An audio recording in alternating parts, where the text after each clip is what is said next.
இப்போ ஒரு வீட்டுக்கு வந்து பார்த்தீங்கன்னா, நட்சத்திர பொருத்தம் இருக்கு, நேத்திர பொருத்தம் இருக்கு, யோக பொருத்தம் இருக்கு.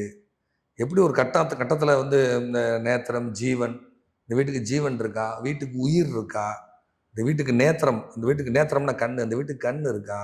இப்படிலாம் நெறையா இருக்கு. ஹஸ்பண்ட் ஒய்ஃபுடைய நட்சத்திரத்த வச்சு தான் அந்த மனைய தேர்ந்தெடுக்கணும். அதான் அந்த மனையினுடைய அளவு, வீட்டினுடைய அளவு. முதல்ல வீடு அந்த கட்டக்கூடிய இடம் சரியான இடமா? முதல்ல அவருக்கு வீடு கட்டுற யோகம் இருக்கா? வீடு கட்ட யோகம் இருக்கா?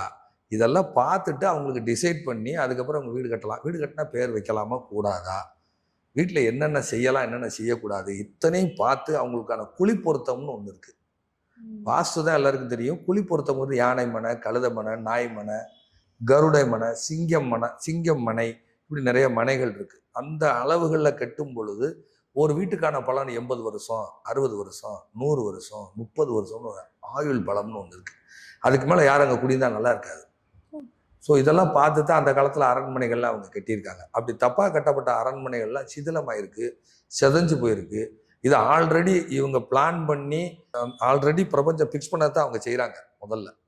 அப்ப அத சரி பண்ணிக்கிற வேண்டியது யாரோட பொறுப்பு? கட்டிட கலைஞர்களுக்கான பொறுப்பு.